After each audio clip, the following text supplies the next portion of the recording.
BTS debuted in Big Hit Entertainment in June of 2013. During that time, Big Hit wasn't a large company with great connections, so technically although they were capable of supporting BTS as a group, they lacked the power to get BTS known in the industry. One of the major things you have to know in K-pop is that it's monopolized by the biggest three companies, SM, YG and JYP. Usually when a group debuts, the K-pop industry will warmly welcome them, but BTS were outsiders because they produced music that didn't carry the typical K-pop sound. Their music bashed so many different forms of society and they were trying to thrive with that raw meaning in their music in an industry that was incredibly superficial. But as time went by, BTS was starting to become serious competition to all these privileged artists very early in their career. They were rarely invited to Korean award shows, but they were pulling unbelievable numbers as much as the biggest artists in Korea at the time. This really threatened the industry and they were doing absolutely everything they could to push them down and bring their own artists up. Back in 2013, BTS were nominated for Rookie of the Year at the Mnet Asian Music Awards. However, even though they were the best-selling rookie group of that year, Mnet refused to give them that award. Hell, they didn't even invite them. And when they did invite them a year later, they only let them perform at the red carpet. That same year, Namjoon and Yoongi attended a hip-hop event in Seoul. The conversation was derailed multiple times to insult them and the other members of BTS. They were called girls for wearing stage makeup, repeatedly told they weren't hip-hop and overall belittled in front of everyone. 맞아요. 메이크업을 하는 거 이제 어떤 힙합과 충돌되는 부분이 있을 것 같은데. 그런 게 아니라 여자. What? Oh, shut the front door. Come on. 아 그래요? 여자같이 입고 다니는 게 여자예요. In 2015, BTS were finally invited to perform at the Mnet Asian Music Awards, but they were only allowed to perform one song, while a 3-month-old rookie group from the Big Three got to perform 3 songs. In 2016, BTS was still never given a proper waiting room during music shows. They had to practice and get ready in front of the bathrooms, and other idols looked down on them because of that. Keep in mind that they had the best-selling album of that year. That same year, BTS were invited to perform at the 2016 Busan One Asia Festival. They were supposed to perform at the end of the show, but Namjoon was injured, so SBS cancelled their stage without notifying BTS's company. They basically invited the boys but didn't let them perform. At the end of the festival, ARMYs were extremely furious and wouldn't leave without a BTS performance, so SBS had no choice but to let the boys perform, but they didn't broadcast their performance. The boys went up on the stage without cameras, without proper lighting or a clean stage, only to perform for ARMYs who had been waiting all day for them. It hurts to watch this video. The boys were treated like they were absolutely nothing. From outward perspective, it might have been easier to forget this because BTS's career takes them to greater heights progressively, but to be in their shoes and to slowly go day by day working hard with no respect returned and to swallow this pain at such young ages, it's really heartbreaking. And let me tell you why BTS don't appear on Korean TV shows anymore. In 2014, a year after BTS debuted, they attended their first real variety show. Keep in mind that half of them were minors at the time. The host accused them of plagiarizing the boy group EXO for wearing school uniforms in their music video Boy in Love. 엑소와 겹친 교복 패션. 왜 하필 엑소일까? 원망했나요? 사실 저희가 말씀드릴 수 있는 예, 얘기 천천히 저희가 이번 사랑 이야기 학교 3부작의 마지막이었어요. 예. 그래가지고 나 언제 한번 교복을 입겠다라고 생각을 했는데 그게 되게 유명하게 시기가 겹쳐가지고 오히려 저희는 한편으로는 감사드리고 한편으로는 감사드려요. 먼저 입어주셔서.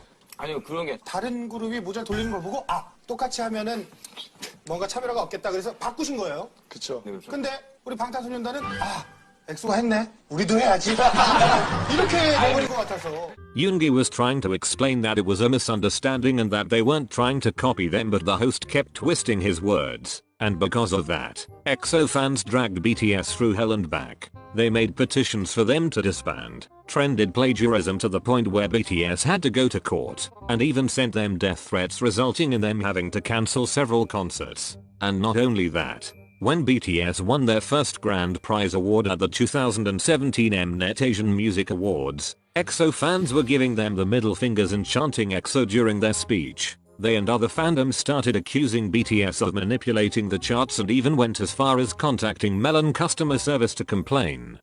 Here's another reason why BTS don't appear on Korean TV shows anymore. 제작진이 선정한 2014년 다시 한번 말씀드립니다. 제작진이 선정한 겁니다. 저희는 아니에요? 네. 저희는 아니에요? 네. 둘셋포 안녕하세요 방탄소년단입니다. 뭐라고?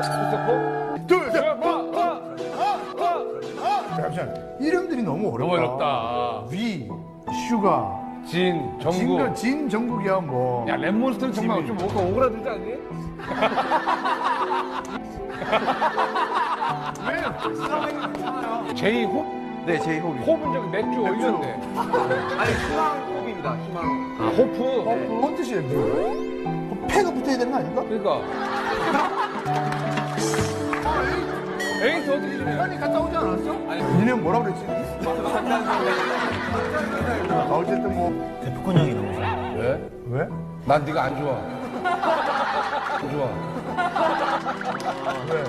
예능하시는 게 너무 좋아가지고. 나는 얘는 얘 때문에 예능을 하게 됐어 내가. So I'm the number one. 어린 선수를 어린 선수를. 야 너도 하지 마. 굉장히 팬이라서 코니앤콘이라고 곡을 써왔어요. 맞아 진짜? 우리인데 다 썼는데 지금? 아니요 저는 이제 드리려고. 아 우리 다 썼는데? 아 들어보시면 생각이 달라요. 듣고 나서 판단하면 돼. 우리는 눈이앤콘이. 가사가 팥죽송 같죠? 정말 듣고 싶은 노래는 마음에 안 드시죠? 아니 근데 정말 잘 만들었어요. 잘 만들었는데 이번 저희 스타일 아니에요. 진짜잖아. 너 영화 보려고 그래. 할 게 많습니다. 빨리 가죠. 재능 있어 재능 있어. These 7 boys were treated so maliciously despite half of them being minors at the time. Donnie and Coney are known for joking around, but they really crossed the line with BTS. They mocked the vocal line members for not specializing in rapping. They straight up told Jin repeatedly to his face that he was the least talented member. They made fun of the song Yoongi made for them and implied he wasn't worth anything to them. They forced Jimin, Jungkook and J-Hope to do girl group dances and then mocked them for being too flamboyant. Then they made fun of all their stage names and mocked their fans and called them elementary schoolers and implied that they were all immature and fanatic. They were especially rude to Namjoon in particular. They made fun of his way of speaking, his way of dressing, his dancing, his rap, his name, his hair, literally everything. Donnie and Coney even admitted to treating BTS badly on purpose a few years later after BTS started getting really popular. Here's a very unknown fact. As the industry came to realize that there was no stopping BTS, a lot of agencies tried to buy them from Big Hit Entertainment. Just like how SM Entertainment bought the boy group Infinite as soon as they started to become a threat to their boy group EXO. They bought them and decided to do nothing with them, which led to a drastic decrease of popularity for Infinite and a huge increase of popularity for EXO.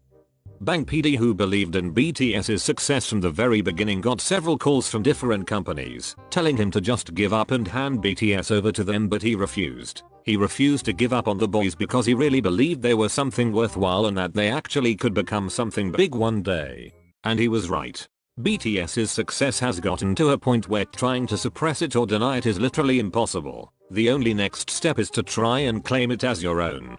That's exactly what SM Entertainment has been trying to do for the past 4 years. At first they were trying to recreate BTS's success by making a new boy group, but now that they see it's impossible, they've decided to claim it as theirs. That is not correct. The truth is that if SM Entertainment never existed, BTS would have become successful a lot earlier. Not only did BTS have to fight their way into the music industry as Koreans singing in a foreign language, but on top of that, they had to deal with a massive prejudice against them because of the image K-pop has. And that horrible image is all thanks to SM Entertainment. So it's really funny to me when they try to take credit for BTS's success when they are the sole reason for every single bad stereotype the West has about K-pop. The whole manufactured puppets, slave contracts, forced plastic surgery, dating bans, extreme diets and more dates all back to them. Without K-pop attached to BTS's name, they would have had it so much easier. SM Entertainment has been their biggest roadblock. The K-pop industry had no part in BTS's success considering how they were the ones trying so hard to shut them out. BTS are not only being mistreated by the K-pop industry, they are being mistreated by the whole music industry. Even BTS themselves know this. Since we're like aliens to the music industry for America, so we don't know if there's a place for us or not. The boys know they are being alienated in the Western music industry. Namjoon was being straightforward with the system. He has realized that the system won't change despite how much they deserve it. I'm honestly proud they're starting to stand up for themselves. They stood up for themselves back then, but only by working hard and ignoring those who disrespected them. But now they're in a position where they can speak loudly about this. They know the racial barrier they are facing despite their talent and achievements, and they are not afraid to talk about it anymore. BTS are fed up and we love to see it. This whole video proves how it's really just ARMYs and BTS against everyone else. From the beginning till now, it's always been that way. BTS has the Western media, Korean media, K-pop stans and Western stans against them, all never showing BTS the respect and acknowledgement that they deserve and sabotaging them to surround their name with negativity. The whole industry neglected and refused to acknowledge BTS as artists. That is why they made their own way and paved it smooth and shiny.